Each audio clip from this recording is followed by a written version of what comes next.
All right. Hello. We're here today with Tyler Rooney, the co-founder and chief product officer with Format. And they've been running Format for a while now. And I want you, Tyler, to go ahead and dive into the quick 30-second overview of how y'all got into it and how you got to where you are now. And just try to keep it concise and simple because we'll dive into the details here in a bit. Yeah, so I'm a developer by training, like study computer science, and worked did different kind of consulting gigs, worked at Amazon, that kind of stuff, and always knew I wanted to start something. My co-founder is a designer by trade, and he pitched the original idea for Format, which is to make a tool for creative professionals to let them easily build and update a beautiful portfolio website.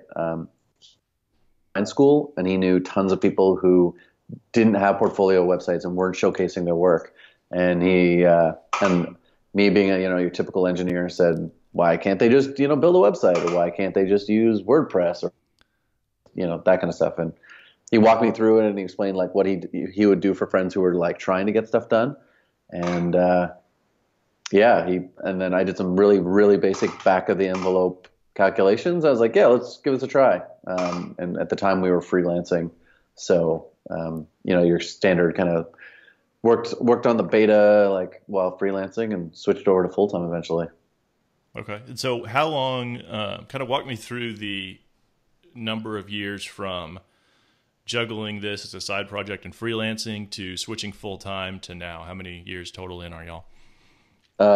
So our code base turned 8 years old in November. So I moved back to Toronto in 2008, and I think sometime like the summer of 2008, Lucas and I had conversations about it. Well, we were sitting on a patio at a bar, like is where he pitched me the idea. So it's definitely the summer. And then we kind of like finally in earnest, like he did some basic designs, and yeah, we started working on it, like I said, November of 2008. And literally we had like a couple like beta users. When I say beta, I mean like alpha users. And took us about a year and a half before we got to a place where we thought we could actually like do a public beta and not worry about people signing up, and or that they would be like just completely lost. And it was around that time, so that would have been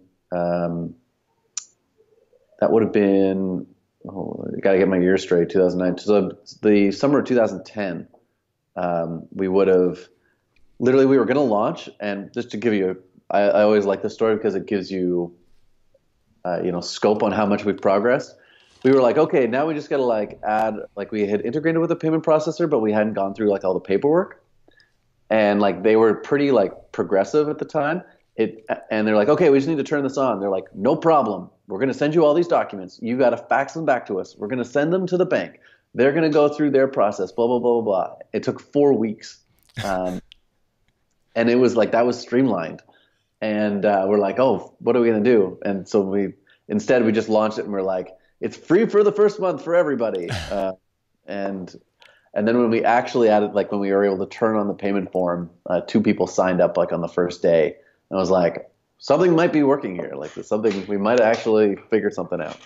Well, and that's Basecamp. When they originally launched, they did it the same way. They didn't even have a billing system, right? They built it after the fact. And Right. I think a lot of people would have been like, oh, we've got to wait to launch to make money. It's like, no, just launch and take money when you can, because everybody wants to wait until it's perfect, but it's never going to be perfect, right? 8 years later, is it perfect yet? So y'all probably should have waited to launch, right? We should have. So how long, so when you went full time, did y'all wait until it could completely cover your salaries, or did y'all take a pay cut to be able to switch over so you could focus on it more? How'd that unfold? Yeah. So what was happening was that myself and Lucas, my co-founder, we were also partners in a freelance, design and web development shop with 2 other guys. And we had 2 other freelancers who kind of worked with us. And one of our major clients was kind of wrapping up their project with us. They were finally like hiring everyone they needed internally. And our other big client was also looking to hire people like full time to replace us. And they actually hired one of the people who worked with us in the end. So that worked out well for everybody. And we were kind of, Lucas and I were kind of like, should we do this full time? Should we not? What should we do? And we were trying to figure out what to do with the consulting business in terms of, should we just wrap it up? Should we fold it? And one of our partners at the consulting company, he was kind of like, well, if I was you guys, I know what I would do. I would be doing this full time. Like I wouldn't even be thinking about it. And so that made Lucas and I kind of be like, oh, okay, we really should be doing this full time. And our two partners from the consulting company came on to Format part time that January. Mike, who's our CTO now, and Dave's our COO. Like they were our partners in our consulting company. So they came on board part time for about 9 months, and then they started full time after that. And when they started full time, I think we were paying like some very bare bones salaries then. Like I think we were paying ourselves, I don't know, 30, 40 grand a year or something. Mm-hmm. And maybe not even that. But even I was fortunate enough that I didn't really need the salary at the time, and we definitely needed the money. Kind of like, oh my, more person, can we hire like one person? And so I think we had 7 people on payroll before I got paid. I think it took me about 2. Like I think I got back paid later on, but it definitely took a while for me to get paid. Like it definitely took a while for me to get paid. So. And y'all didn't raise any money at all, so it was just self-funded out of your own pockets, out of your own. Yeah, so like when we decided to go full time, we probably had like maybe 100 customers, maybe a couple hundred customers, and I remember our big push like the next year was like, because back then we got an email every time someone signed up, and like we had like our like daily payment jobs, and we were so excited to get to 2,000 people, and like. It finally happened on like a Saturday afternoon, and like we all emailed each other. We were super happy about it, and like we went out to dinner and stuff like that. And I think at that point it was just the 4 of us plus our customer support lead, who like he was our first hire, and he worked with us part time. When we originally hired him, I think to work like 3 days a week for 5 hours a day or something like that. Like just talk about a limited number of hours. And he now manages a team of 6. Like. So it's awesome to see those kind of things progress and people grow into roles. But back then it was definitely kind of, and I remember being at 2,000, we're like, oh, that's fantastic. And we're like, oh, we'll have to do it, at 4,000 or 10,000. And we never celebrated another milestone like that ever again. Yeah. At that point, like, yeah, the way we had kind of structured those first 9 months with Dave and Mike was, we kind of came up with we'll either give you like this much equity or we'll pay you this much based on how things go. And then at the end of it, it was like clear that everyone should be working on it and blah, blah, blah. So then we figured out terms to like convert it, like everything they worked into equity. And that's, so we never raised money. But we were pretty much like our server costs in the early days were almost nothing. Like, mm-hmm. It was like one server on EC2 kind of thing. And we were break even on that pretty quickly. And then literally it was just about increasing that until we were like, oh, I'm pretty sure we were definitely paying Stefan, our support lead. I think we hired one other person before we were paying ourselves. And like even those people, we had to be like, do you have your own computer that you can use? Like things like that. Like there's. And y'all didn't have to worry about healthcare being up in Canada, right? Yeah. I guess there's probably taxes and things like that help cover it, but not like we do down here in the US. No. So like we were also really fortunate. The office space we had from our consulting company was, I think it was about 1,100 square feet. And we had signed that lease like during like the global financial crisis. And so we were only paying like, I think we were paying like less than $2,000 a month for it. And it was like in downtown Toronto, like wow. Prime kind of great location, really worked out well for us. It was dirt cheap. And it couldn't have been more than $2,500 a month. And so that was, we were able to float that through like kind of the last of our consulting company. And And then the other thing with hiring people is like, kind of like you were saying about being in Canada is we didn't have to worry about, we offered zero benefits. There were absolutely zero benefits for working with us, but everyone has, socialized. So you're not worrying about that. Maybe if you have like, if you need a drug plan, like I'm sure there's people who wouldn't be able to work for us, but it was literally a non-issue. We told people when we interviewed, like, I don't think we got benefits until we had about 8 or 9 people on staff. And even then our benefits were pretty minimal. And by US standards, the cost of them was was cheap. Like it was really, really cheap to add, dental, basic extended health, things like that. And I think the story I've told you before, like as the measuring stick for it is in 2012, yeah, even by 2012, I made no money that year. Like, because I remember like filing my taxes, I didn't have to pay taxes because I didn't make enough money to do it. And I had my first child that year, and we had our midwife was fully paid for by like provincial healthcare, and like we went to every appointment, every drug thing, like every screening test you can think of was that. Delivered the baby in the hospital. They came to our house afterwards. Blah blah blah. Never a bill. You never ever saw a bill anywhere. We needed no extended health care for the whole process, health coverage, and yeah, all you did was present your health card. And I was like, I can't fathom having to try and bootstrap a company in the States. Like I remember having a conversation with some other founders. I went to business software, I don't know, 4 or 5 years ago, and when we're still really small, and guys in New York who were trying to get office space, and just to hire the first employee, they were spending like $1,000 a month on healthcare. Mm-hmm. And I was like, I couldn't even put 2 and 2 together. So, yeah. Well, and it's so often, so many get carried away thinking, oh, I've got to be in San Francisco, I've got to be in the U.S. And there were certainly some advantages historically, but there's so many disadvantages as well, right? Like it's not just purely benefits by being in the U.S. And I think a lot of people, it's helpful to realize, oh, I don't have to be in the U.S. or, I can start a company here. And I think now, especially, Shopify, and it's nice to see more companies in Canada starting to show up, and hopefully people are more comfortable starting a business where they are instead of feeling like, oh, well, I could never do that because I'm not in the right place. Yeah. No, there's the advantages of us being here is, like I said, we were able to get some like really great office space, like rent early on. Rent's definitely gone up in Toronto, but it's not like trying to get office space in New York, San Francisco, anything like that. And then, not having to worry about healthcare. We charge in US dollars, and about half of our customers are in the US. And so thank God the US dollar is doing great, because it's like basically you make like the US dollar is about $1.35 to $1 Canadian.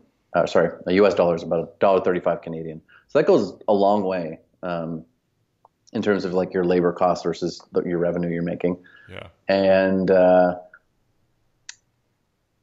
And then there's other like government programs, so whether it's grants or there's a really large R&D tax credit, this program called SHRED, which every major tech company in Canada heavily uses, and it can let you claim upwards of like 80% of your labor costs that are like strict like development costs. So if you have a startup that is like dev heavy, you can claim a lot of that and get a lot, both like tax breaks and like literally refunds for it. So that goes a long way in terms of, and even it's funny you mentioned Shopify. I think even on their, I remember reading their like IPO, like S1 filing, it mentioned how large their SHRED claims were every year, and it was like millions of dollars for them. Wow. So yeah. So the benefits are out there. The benefits are definitely out there, and we also most of our teams in Toronto, we're about 35 people, and I think about 25 or more are here. But we got one guy in Vancouver. We hired a few people in Poland, and then we have support people like around the world. And even when you talk about like hiring remote people, like some of the people we've been able to find remotely, it's just fantastic. And I think we would have had a lot of trouble finding them both in Canada and like and affording them, especially at the time that we hired them. So yeah. So then all of those savings translate to enabling you to buy a 6-letter dictionary domain name. And I know there's a story behind it. So go ahead and kind of walk us through how that unfolded and what made you decide to go ahead and bite the bullet and pick it up. Yeah. So like, if anyone goes on my Twitter account, like the pinned tweet I have is like, it only took 1,677 days, but like we're now format. So our domain used to be format, but you replace the F with a 4. So it's like numeral 4, ormat.com. I had said that sentence that I just said there, numeral 4, ormat.com, on the phone with maybe 1 million people, like banks, businesses, blah, blah, blah, Yeah. and usually wanted to kill myself. But so how that all came about was Lucas pitched, he's like, the name format, and he was like, but we're not going to be able to get the domain name. He's like, I think it would be kind of interesting to use a number because it would kind of like, it would really stand out and it would like looks visually distinctive and all this stuff. And I'm not that opinionated when it comes to that kind of stuff, brand, etc. And I was like, okay, let's give it a run. But we did reach out to the owners of format.com, who back then was a couple. They were both computer science professors in Florida. They were security researchers of all things, and they had had that domain since like 95 or something. And they used it for their personal website. It was just a landing page. It had just like a background image and 2 links to their own domains, like that they used for like their blogs. So we reached out to them. We're like, hey, would you have any interest in selling this? We're like a small startup. We're like looking to help creative professionals. We're good people, that kind of stuff. And they, the husband got back to Lucas initially, and said, thanks, but we've had this domain forever. Everyone who knows us knows that that's our domain. If you guys ever are wildly successful, get back to us. Like, best of luck to you. And every year we would send a follow-up email being like, hey, how's it going? What's new? And like, we would be like, this is what we launched this year. We're still growing. We're scrappy. We're like super energetic. Do you have any interest in selling that domain name? And every year it'd be the same kind of thing, like, thanks, but no thanks. And I can't remember, every so often, like, you'd have a frustrating conversation about saying like numeral 4 or MAT, and I'd be like, oh, go email them and say, all right, we're ready. Email them again. And so I was like, okay, I really gotta make this guy a compelling pitch. And I went on his website and I was looking around and noticed that he was he had his pilot's license, and I can't remember where he was in Florida, but it was near Orlando. And my wife is oddly enough she has like a multi-engine IFR rating. She's a real pilot, and or sorry, not a commercial pilot, but she knows her stuff. And she actually did a float plane class outside of Orlando. And so when I emailed them, I was like, hey, I saw on your website that you're a pilot. I was like, I was actually just in Orlando, and my wife was flying at Jack Brown's. Have you ever heard of that place? Blah, blah, blah. And he always would take like months to reply to your emails. He emailed me back like 20 minutes later and was like, everybody knows Jack Brown's. Like, that's where you got to go to do your float rating because blah, blah, blah, blah, blah, blah, blah. And he's like, you know what? Like, you guys have like kept at this and you seem like really nice people, let's talk and maybe we can figure something out. I was like, fantastic. So he's like, but I'm really busy with the academic year and I got these conferences I got to go to. Let's try and schedule a call. Like, it was like 3 months later. So we schedule a call and we do that. And it's kind of like, okay, we'll figure out a price. Because he was kind of like, okay, I will sell it to you. We'll just figure out a price. I was like, okay. And then we were going to have a follow-up call, and I couldn't get through to him. And then I emailed him. I was like, hey, what's going on? Blah, blah, blah. Doesn't get back to me. Just, I hear nothing from him. I was like, what in the world's going on? A month or so later, he emails me, and he was like, Tyler, I was like, I'm so sorry that like missed the call, and I haven't emailed back to you. He's like, I'm emailing you from the hospital. I'm like, he's like, I'm in traction. Like, he was in a car accident, and he's like, the doctor said I'm going to have like a full recovery, but I'm like in terrible shape and blah, blah, blah. He's like, So that's where I've been like, that's why you haven't heard from me. He's like, in worse news, I'm like, what? I'm like, how could this get worse? He's like, my wife and I have decided to separate. So until that's done, clearly can't sell the domain name. He's like, but I'm pretty sure that in the settlement, I'll get the domain name. So I'm like, oh my God, this is all happening after like we thought we were going to get. So I immediately, like, I'm not joking. I immediately Google, how long does it take to settle a divorce in Florida? And it was like, it takes like whatever, 6 to 8 weeks. So no joke, like 8 weeks later, he emails me. He was like, hey, Tyler, the divorce is settled. She got the domain name in the divorce. I was like, he's like, this is her email address. Like, best of luck. I was like, I cannot believe this is happening. Wow. So then I reached out to her, and she was like, I have no interest in selling. I'll be able to sell this domain name for like $1 million, blah, blah, blah. And, but then I just kind of kept at it with her. And I was like, you know, I understand your predicament and blah, blah, blah. And this is who we are and all that kind of stuff. And eventually she came around, and she was like, I think she, again, like, I remember her saying like, wow, you guys are really, cause she was trying to deal with like different like domain auctioneers and stuff like that. And she's like, everyone in this business seems so sleazy. Like what? I was like, yeah, whatever you do, even if you don't sell us, like be careful. Like there's some snake oil in this world. And, so eventually she came back to us and was like, you know what?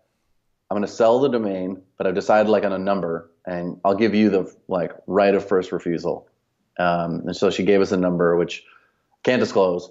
And yeah, we said, well, we'll do it. It was, for us, it was a lot of money at the time. It's even today, it would have been a lot of money for us.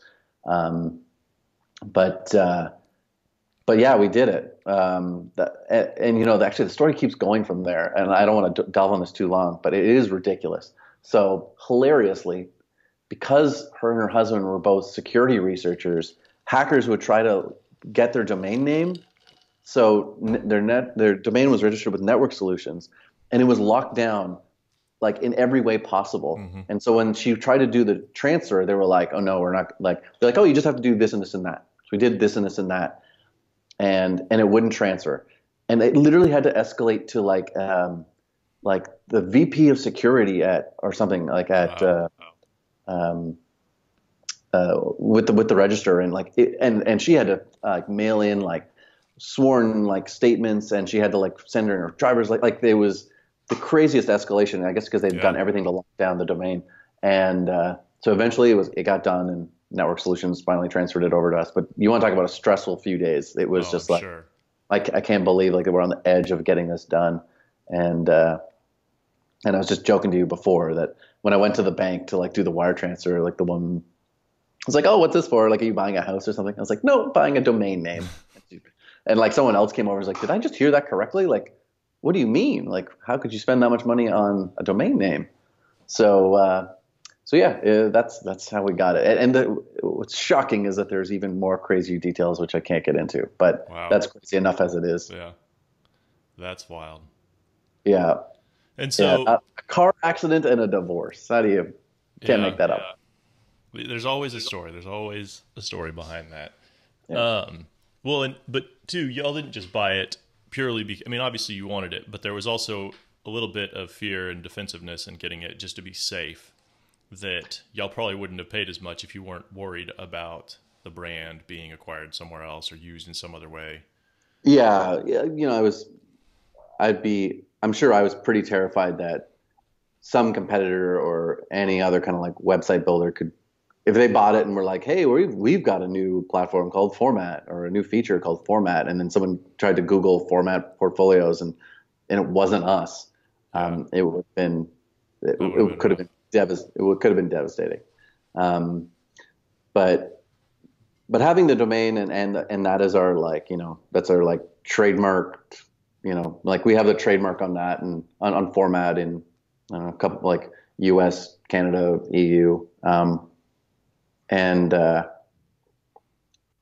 Yeah, it's something that we like believe in, and we think it's a strong brand, and we've built our online publication. We changed the name of it to Format Magazine, and I definitely think it's worth it, and it conveys us, you know, like I said, 6-letter dictionary domain, .com domain is something that conveys a lot, like in terms of Yeah. maturity of something, et cetera. So Yeah, absolutely. And once y'all cut over, what was the impact? Positive, lots of new traffic, anything, or just no, so nothing in terms of new traffic. We definitely took an SEO hit, like right away, which was maybe on the order of magnitude of like maybe like 20% of all like organic search traffic. Um, yeah, and like when you contact me about this interview, I actually double checked what it was, and like you could see the drop, but then it came back within I think about 6 months. But there are still things that we used to be really highly ranked on that we're still not. But there are other things that we're highly ranked on that were um, that we weren't before. So it's I think all SEO is just a black magic. So yeah, it really is. um, but no, other than that, like that's really kind of what it chalked up to. Or that's what it shook out to. Yeah. So. So has y'all's growth been pretty linear over all these years? Were there inflection points where it really took off, or specific events that really triggered something special, or is it just slow and steady and reliable? It's pretty like it's slow and steady. Well, I wouldn't say slow. It's definitely steady. But we had in that first year we were growing. I think we had some months where we grew like 80% or something like that, which isn't that hard when you only got Yeah. 100 customers. But even when we had like I don't know like 1,000 customers, that we were growing really really strong like month over month, and which was all through word of mouth. Mm-hmm. And this is one of these things of like you asked me like if there's one thing you could do differently. That's one thing that I um, definitely wasn't aware of in myself, and um, and now I kind of look back on differently. It was before when we were hitting that growth, when we were adding like we were adding five, six, seven, $8,000 of MRR in a month. You're like, well, you do like you. I don't know. You have an instinct, especially this is the first company I ever started, and like definitely first SaaS business, and like SaaS metrics, the way people talk about them today versus 5, 6 years ago is just way different. Mm-hmm. And it was kind of like we hit this inflection point. They're like, no, like this growth is going to keep up. Like it'll die down, but like next month is probably going to be healthy too because this is all word of mouth. And we definitely hit this inflection point where, especially when I started getting paid, like when I started getting paid, and I think we had like 8 people on salary at that point.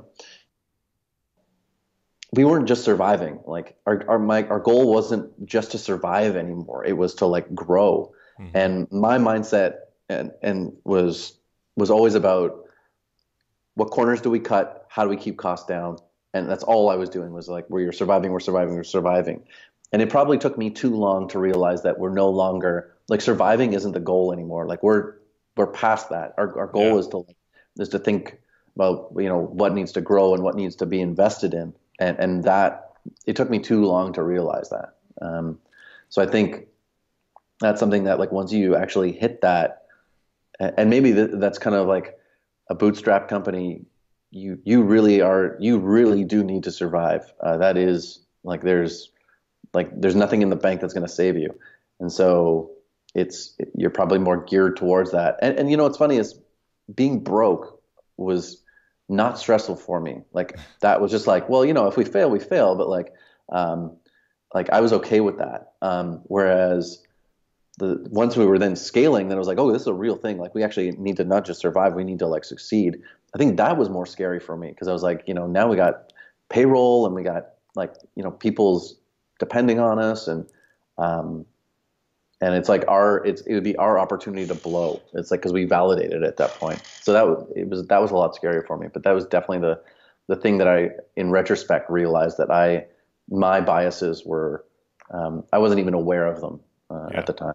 No, you definitely have to shift your mindset from survival mode to, hey, we're in a decent spot. Like we can invest money in the business and grow. And when you're bootstrapping, it's so much easier to think, oh, well, I'll just keep my costs low and the business can last indefinitely. And then once you kind of Hmm. cross that threshold where you're a little more comfortable, it's difficult to say, hey, we can spend a little money on growing the business. And Yeah. it's difficult. I definitely struggle with some of that myself.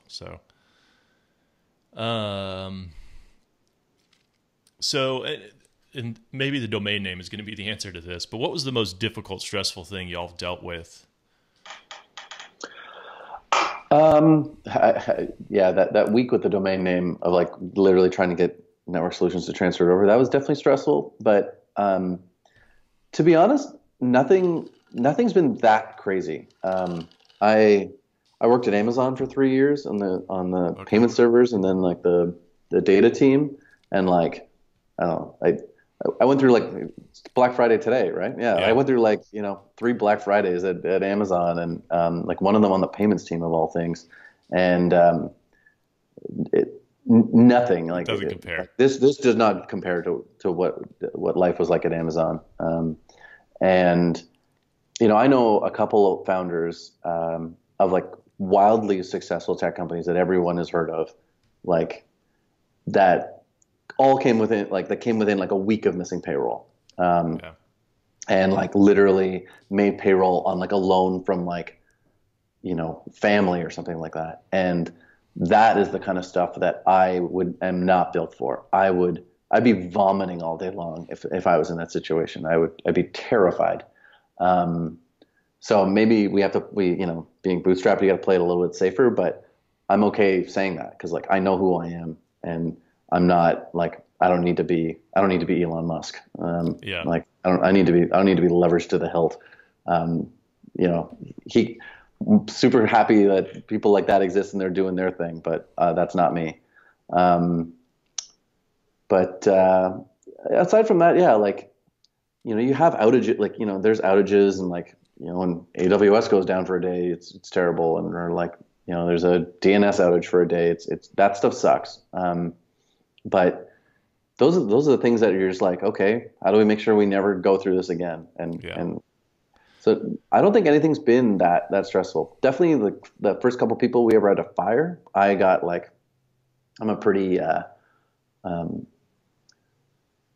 not to say an emotional person, but I It's take tough. that stuff very personally. Yeah. I take like my personal relationships very seriously, and have a lot of trouble detaching like the personal from the business and that.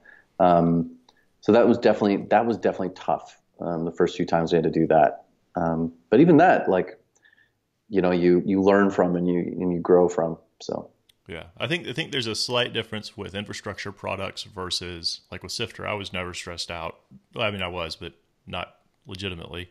Um, and kind of the same thing I would imagine with format. If it goes down, it goes down for a little bit. People are generally understanding, right? Like nothing's online, you know, 5 nines or not nothing, but few things.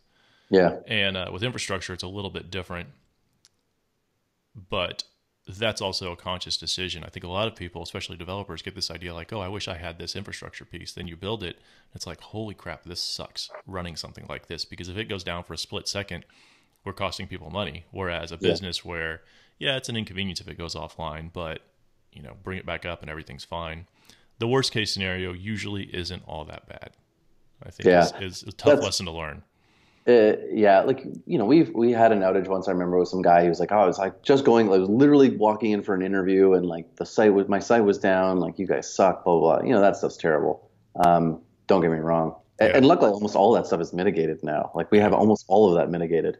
Um, but oh my God, at Amazon, like I I made mistakes that like my first production deployment was we were making a billing change for Amazon. Used to run like a Netflix like mail Mm-hmm. DVD mail delivery service in Europe, and in Germany. And we had to make some billing descriptor change or something, and I messed it up. What I messed up was I didn't know that the SQL command I was running didn't auto commit. I had to like commit it before closing my console, and I messed up like 250,000 billing transactions. Um, like things like that. Yeah. Like man, oh God, I can think of other things. Like during a Harry Potter thing, I we had to reauthorize all these Harry Potter. Like someone bought like everyone who pre-ordered a Harry Potter book. We had to re-pre-auth their credit cards. So we re-pre-authorized them and like had to do it in bulk. And there's a type of European credit card. I can't remember what it's called. Swift Solos. And so I just was like, oh, we can just flood our payment processor with this. They can easily take the load. And they couldn't. And we took down like Swift Solo credit card processing at the largest credit card processor in America across their entire network for like a day. I was like, and so it was like if some random person from the UK was like in America and was trying to use their credit card somewhere, like anywhere that the largest payment processor was using, their card would have been denied because of me. Like for one thing, for pre-auth on a Harry Potter book. Yeah. We have never hit that scale of format. So I don't worry about, like I said, that I think I got taught like my threshold for terror, like was set really high at Amazon. And so everything else I can deal with.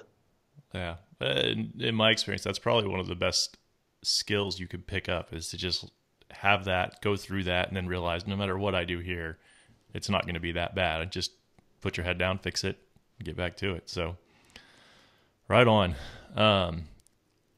So that's pretty much it. Is there any kind of one last parting tip you would have for somebody else who wants to start an app, start some kind of software business? I think one of the main things that I always talk about is, when someone asks for like feedback on their ideas, you like one, make sure you have the right people around you. Like there's no replacing that. And I'd say that Lucas and I really lucked out on that, like because we didn't know each other that well at the time, and you just need to go pick up like there's a book, The Entrepreneur's Dilemma. Like it's just case studies of things gone wrong and like how you can mitigate them sometimes through like structuring of the company and shares and stuff like that. But even like we oddly, just by sheer coincidence, like the division of what we were interested in and passionate about was pretty aligned. So like we could make compromises really well in terms of like, well, this is a technical decision, this is the design decision, and like how do you make the right compromise? But then also like things like in the early days, because you're doing everything. Like so I did all of our bookkeeping for the first, I think like 2 years. And I had automated the crap out of that. Like you were saying that you had everything. And like I knew how to do like all sorts of accounting and like like I didn't file our taxes, but like I knew the ins and outs of it, and everything was automated as much as possible in terms of like paying invoices, doing payroll, bookkeeping, blah, blah, blah. So that when we actually did outsource it to somebody, it was pretty easy to hand it off. And I actually was interested in that stuff. And there were other things that Lucas was interested in that I was like, oh God, you'd kill me to do that. Mm-hmm. So there's that part. And the same thing's true for anybody you hire, that, you want people who, genuinely have your back. I think that's the main thing there. And then in terms of an idea or what you're pursuing, if you're not interested in it, like if you're not passionate about the space, you're done. There's going to be someone else who is. Like if you got a great idea for a tool that will, be awesome for hedge fund managers, but you hate hedge fund managers, guess what? Like someone's probably got a comparable idea who like loves working in finance, and they're going to probably beat you because they care more about their customer and all that stuff, like I think the great story I heard there once is Des from Intercom. Like they used to have a company that was exception tracking, like for Rails apps. Yeah. And someone asked him, it was like, do you like eat, breathe, and like do you dream about how Ruby can create like exceptions? And he's like, no. He's like, oh well, like there's probably somebody who does, like, and they're probably gonna like care about this more than you. And he was like, oh, you're right. And I think that's, the same's true here. Like, if you're not passionate about it, like you have to, like you said, 8 years in, I know everything that's still wrong with our product. And if you're not like interested, or if you're not interested in the people who have to use your software and their problems in their lives and and improving their lot in life and giving them value, then you're not going to last through 8 years of bookkeeping and firing people and dealing with outages and all that stuff. So that's the other thing there. And then I guess lastly is like there are only certain businesses you can bootstrap. There's like we stumbled into this. We were super lucky that not. I think it's really tough to advertise to our customers, and they're price sensitive. So you can't just spend a ton of money to enter into our space, and so it means it's harder, like for a super well funded company to kind of eat up the niche. And same thing's true if you're trying to bootstrap a company. There has to be unit economics to it, because you have to be able to bootstrap it. Like you're not going to bootstrap a hardware company. You're not going to bootstrap something that has massive infrastructure costs, and you need to be aware of that if you're in the right business. Then it's probably also really, really hard to bootstrap something that needs sales teams, Mm-hmm. I remember at Business Software once I was having a conversation with Dharmesh Shah, and he said to me, he's like, one of these things that engineers do not get is that there are products that people buy and there are products that people are sold. And if you're making a product that is sold and you are not a sales driven organization, is like you're dead. And so you better know which one you're in. So it's, yeah. So our product is not one that is sold and is, like I said, it's very self-serve, which leans itself to being bootstrapped. So if you want to bootstrap, that's the kind of the things you got to get right up front, or at least get lucky on some of them. So. Yeah. No, there's so many facets. It feels like that a subtle decision about the type of product you run, the way it sells, infrastructure or not, all these little facets add up and really influence what that business is going to become, whether you like it or not. You kind of have to go down a certain path. And if you don't realize the implications of going down that path ahead of time, you can end up 2-3 years in and be very unhappy with the path you've chosen accidentally. Right. Which was all of your own making. Right? Yeah. And I think too, with developers, it's easy to think, oh, this sucks. I don't enjoy doing this. I could build a business out of this. Mm-hmm. And just because you hate how difficult a certain task is doesn't mean you're not going to necessarily be passionate about it. Right? You're passionate about how much you hate how difficult it is. You're not passionate about necessarily the problem, the core of the problem itself. And I think that's something that a lot of people get confused with and think, yeah, I'm passionate about it. I hate the problem. But hating the problem doesn't mean loving the solution, I think is a very subtle difference there. So yeah, I wanted to mention that from what you were saying a second ago. Yeah. And the other thing, the other general piece of advice I try to ever give somebody, when they ask, is don't take anyone's advice as gospel. In that, you read a blog post of oh, this worked for us or this didn't work for us and blah, blah, blah. And that you really, really have to think about it, not from, replicating it, but from first principles, and that the context of your business and where it is so important. And the example I use there is when we went from, just 4 people to 7 people, the way we were making software and managing tasks and stuff completely fell apart on us. And it blew my mind. I was like, how is this possible? We added 3 people and now we're just falling over each other. And it's because you add there's an explosion of the number of lines of communication, and not everyone can be part of every conversation anymore. And so we changed the way we worked. And then I remember reading this fantastic blog post about how one team was using Trello to manage their tasks, and I was like, oh, this is fantastic.